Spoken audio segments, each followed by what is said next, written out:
Have you ever wondered how long to cook your whole chicken for using the steam roast, steam bake, air fry or pressure cooker settings? Because it can get confusing, especially when you compare it to oven time and temps.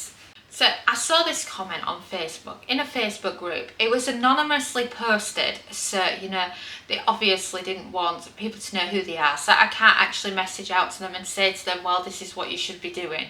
But basically, they had cooked a whole chicken on steam roast, and it was done in 40 minutes, and they just didn't trust the cooking time on it. And they then used their own thermometer, and it was reading everywhere from between 74 and 90 degrees Celsius, depending on which part of the chicken they were actually looking at. And then they said, should I put it back on for longer, because surely a whole chicken can't be cooked in 40 minutes. And I can understand why she would think this. I mean, I personally think she should trust her thermometer and go with it, because it is a correct cooking time. But I can understand when you're new to this, you're thinking, hang on a minute, that cooking time is way off. There's no way a chicken can be cooked in that time. And the answer is, yes, it can be cooked in that time. And it can vary across different kitchen gadgets. So let me show you a couple of large whole chickens I've just picked up. I picked them both up from Morrison's, and for weight, one is 1.942 kilos and the other one is 1.904 kilos.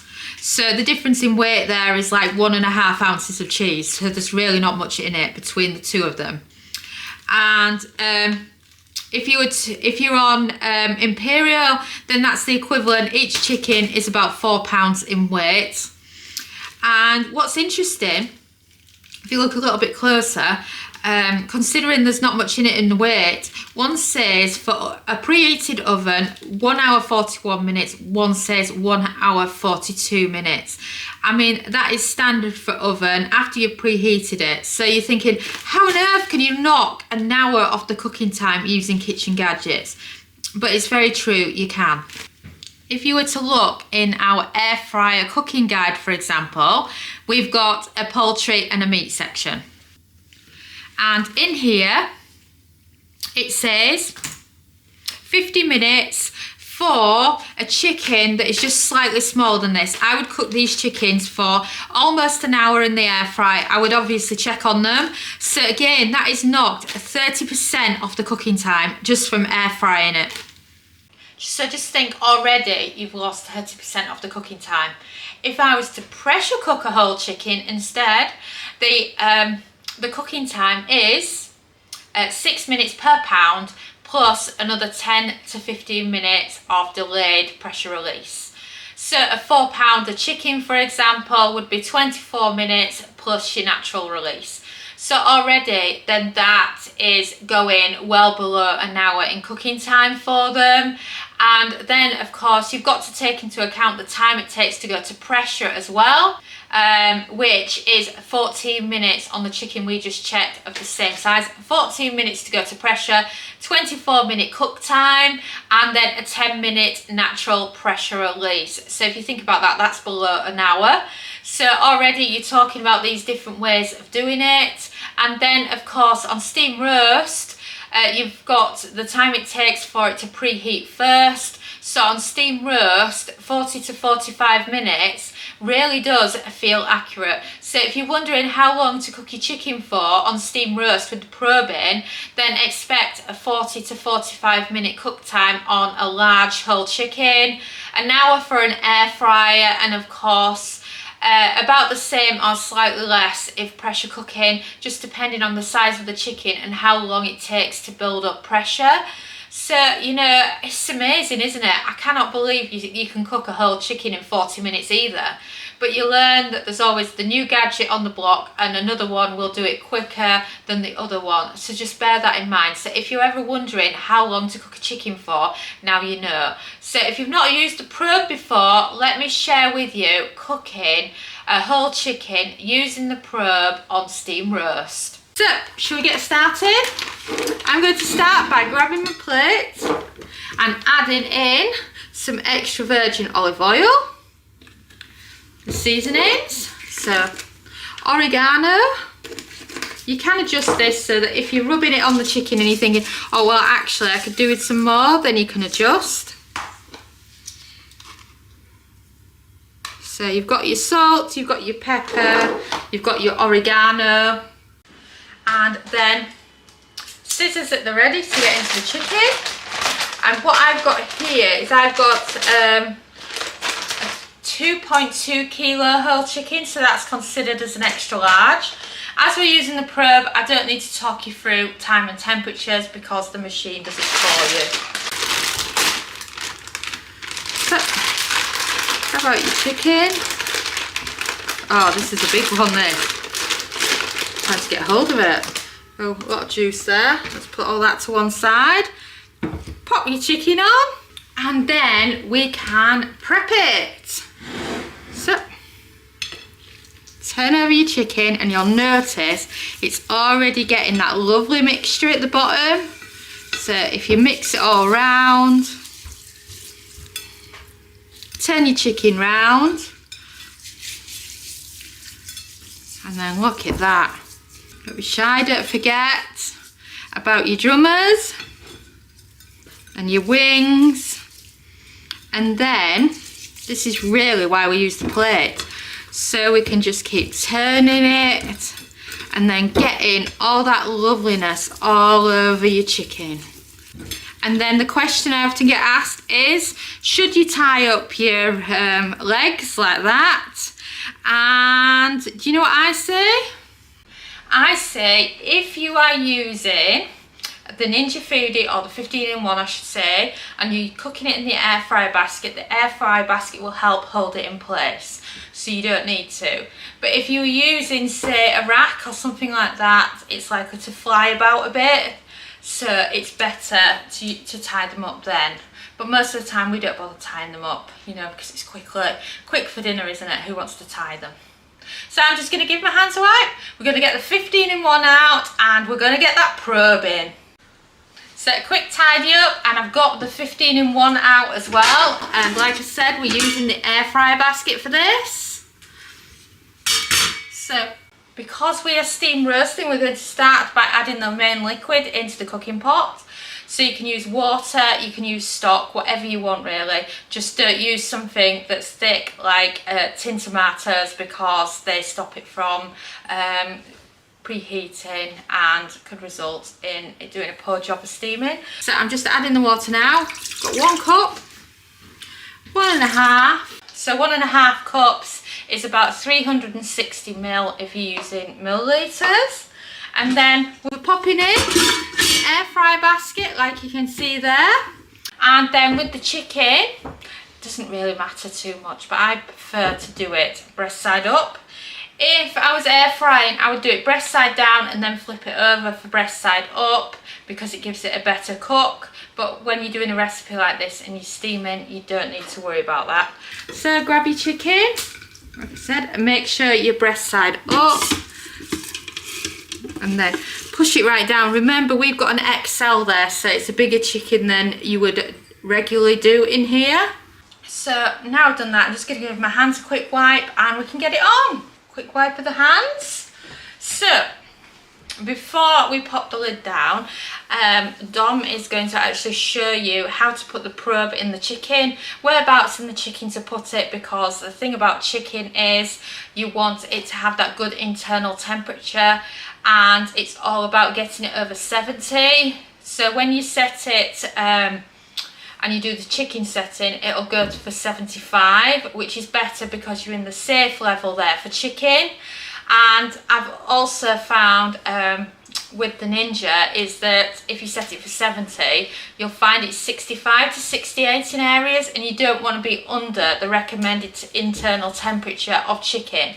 So we're just going to switch it up now, and I'm going to record him so that you can actually see how it's done and how to get the probe in, and then we can get cooking this chicken. So he's going to start by going in this little secret compartment that you've got this on the side of the 15-in-1, and that's where you'll find your probe. Oh, well, look at that. That's your cute little probe. Isn't that amazing?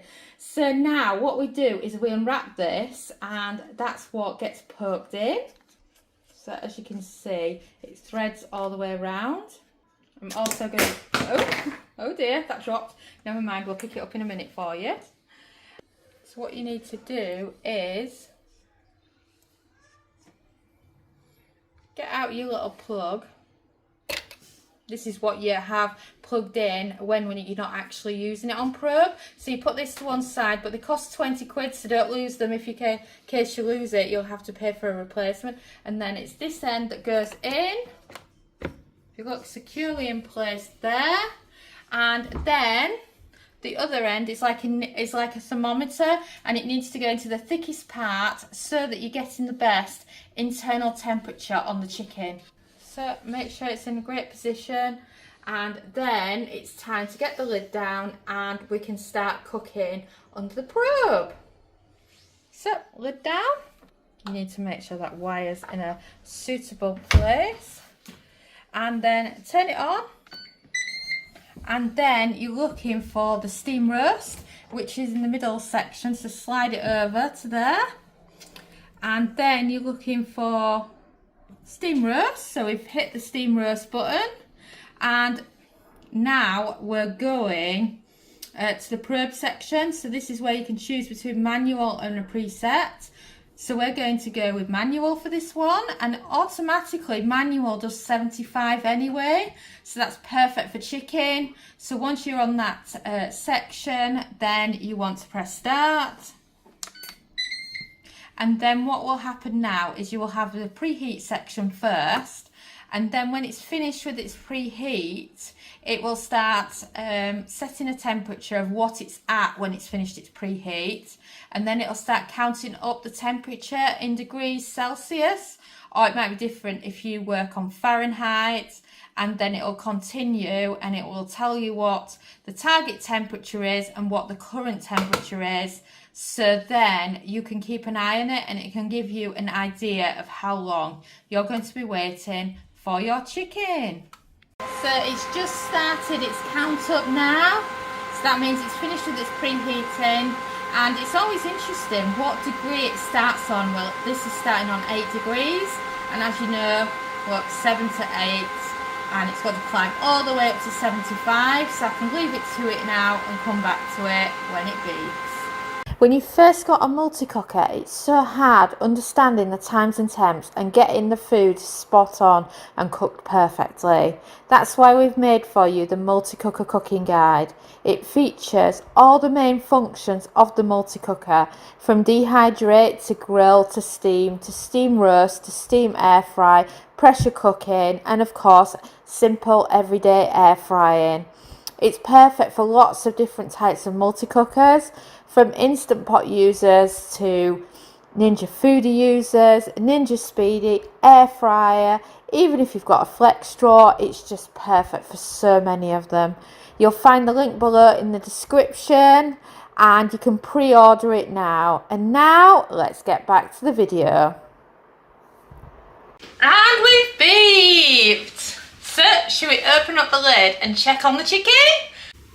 Right, up it pops. Oh, let's wait for the steam for a minute. Because it's on steam roast, you do get a bit of steam when you open it up, and that is perfectly normal. So come on, steam, go away so I can show you how amazing this chicken looks. Oh wow, look at that for a chicken. Doesn't it look amazing? I can't believe how good it looks. I just had to have another look. It's just beautiful. The chicken skin goes lovely and crispy on the steam roast. It's perfectly cooked, and it's great by using the internal temp option of the probe, because you get the inside temperature spot on, and then you don't accidentally end up overcooking it. So can you believe that? That is steam roast chicken. So let's get that probe out.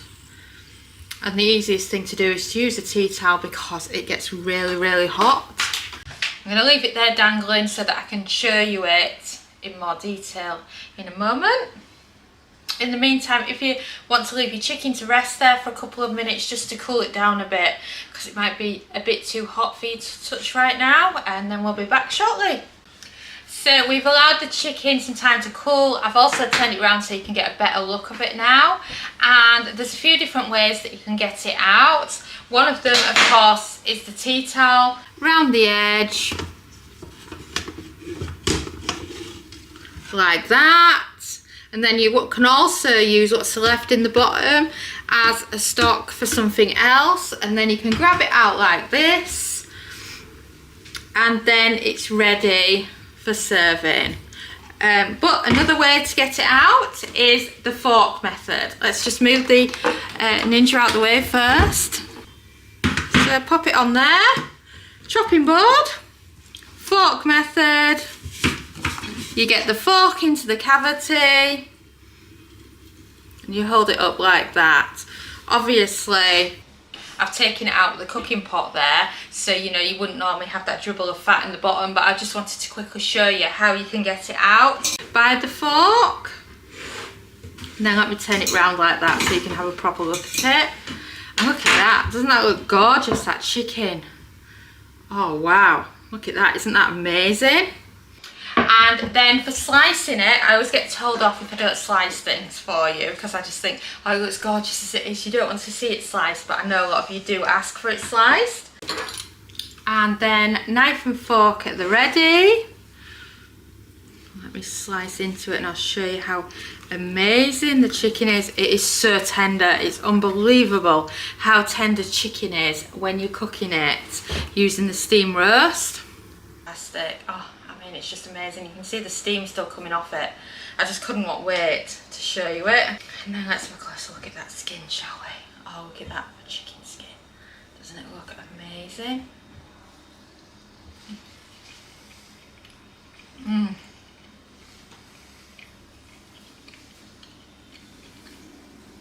With having two kids that love chicken skin, it's very rare I actually get anything.